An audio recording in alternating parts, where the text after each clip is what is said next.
What? I don't know.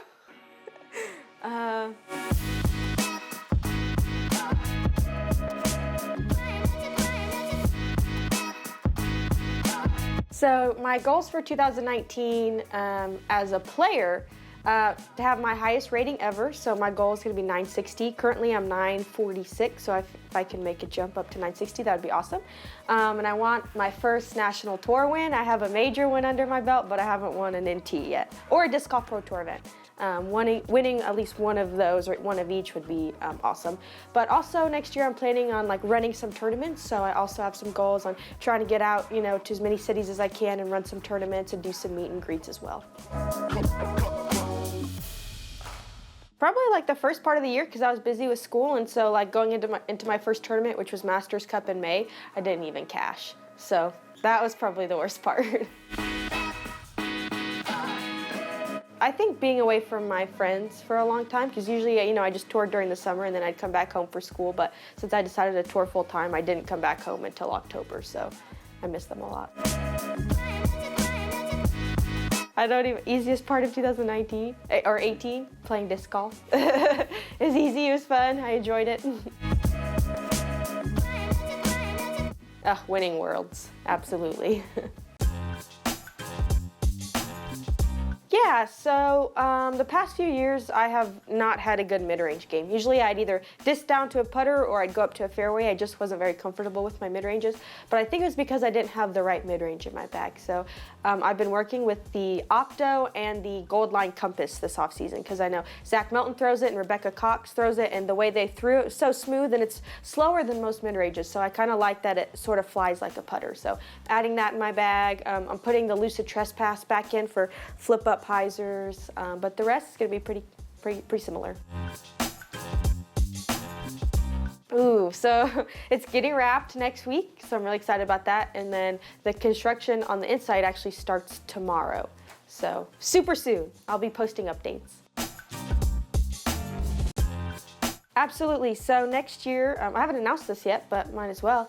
Next year I will be running putter challenges. So that's probably the strongest part of my game. I think that's what won me Worlds, just keeping my judges in the fairway. So I thought it'd be a good idea to, as I'm touring, make stops in some cities and run putter challenges. The plan is to, I'm not sure what the price will look like, but you can sign up and you'll get a free premium plastic putter and a free prime plastic putter, and then we'll play like 9 holes, and I'll do a clinic and I'll have discs for sale and things like that. So definitely keep an eye out. My schedule will be posted on the Dynamic Discs website when that's all finalized.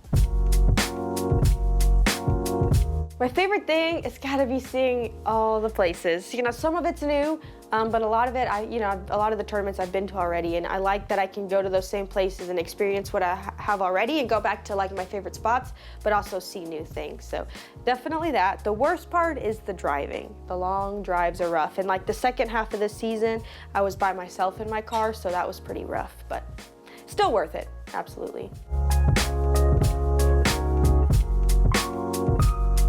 Oh my gosh, that's such a hard question. I think I'd die, I'd explode. I mean, what's similar to a judge? Like a crown has like the bead on the bottom. So yeah, we'll say crown. I grew up in the sport also, because I had my brother to play with me, so she has other siblings, that might help. That helped me because I wanted to be just like my big brother, so I played as much as I could with him. Making sure that you find people to play with that will be patient. I mean, I started when I was 10 and I could not throw very far, so making sure you have a group of friends who you compete with to help, facilitate her and, make her feel better about her shots. Also, don't put too much pressure on her.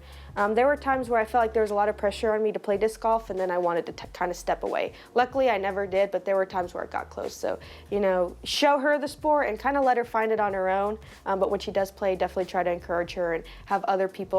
Find the women's league and see if they'll let let your daughter play with them, and it should be good.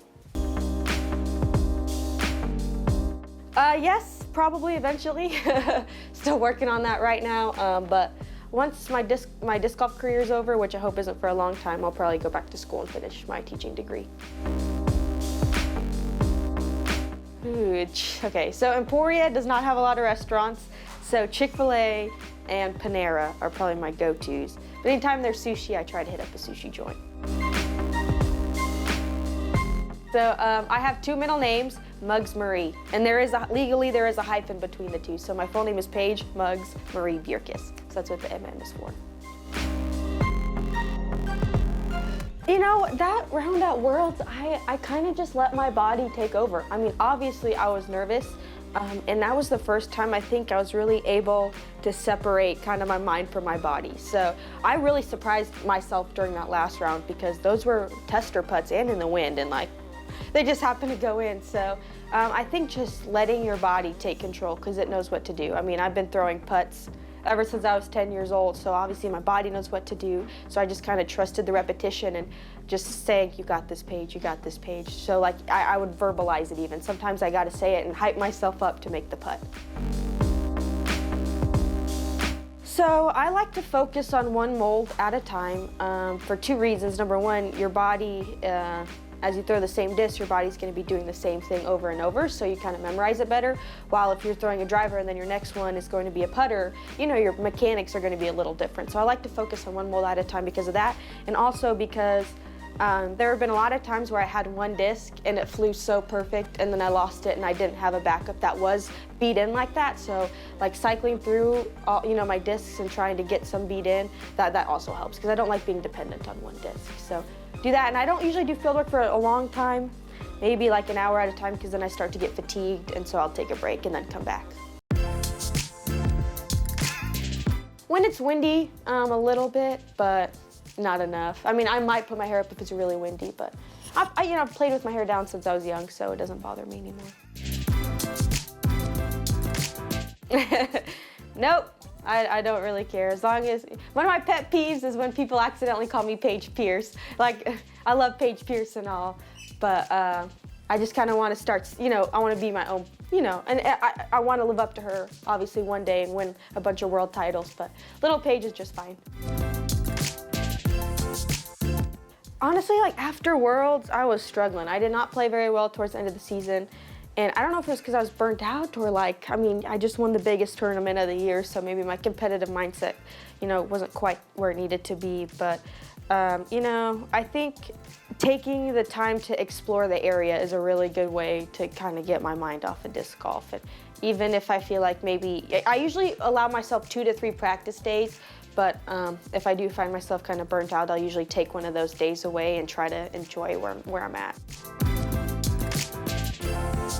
I feel like technically it is, because it's meat between two, well, the bun's connected, so, but then a sub is all, dang, I don't know. I would say technically yes. Probably have 2 best pieces of advice, probably. So the first one is learning to throw putters. A really good friend of mine who I grew up playing disc golf with from Colorado, his name is Joel. When I was 12 or 13, he was throwing putters really straight and smooth and far, and I was like, what disc is that? And he told me it was a putter, and he said, Paige, the best thing I've done for my disc golf game is learn to throw putters. And since then, I've been working on it, and obviously I've been successful with it, so it's crazy. And, you know, part of my Worlds win is because of, you know, that piece of advice, so that's pretty awesome. But also, the phrase, it's never too late. You know, you can have a bad round, but you know, yeah, first few holes are bad, but it's never too late to have a good round. And a good example of that was Maple Hill this year. I think the second round I was like 4 up through the first 6 holes, and then I finished with 7 birdies and was tied for the hot round. Like what? So it's literally never too late, because you birdie a hole, your body can reset and recharge, and you can always do better.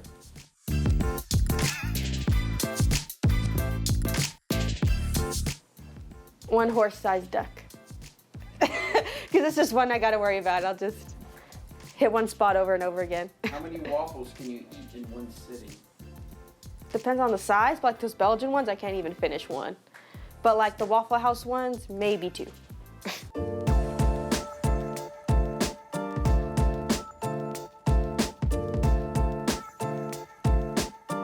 Oh, okay, probably missing the short putt and taking a par, because the end goal's better, so par. I guess hole was a 7 at Fox Run. That was that long, like 1,000-foot hole at at Worlds with the OB on the left and the OB on the right, and I just parred it every round, and I think the average score for the FPO was like a 7 point something or 6 point something. So like that hole alone won me Worlds, because the number of strokes I gained on my competitors was how much I won by. So just the fact that I was able to stay in the fairway and par it every round was pretty awesome. Who has better hair, Bobby or you? Bobby, obviously.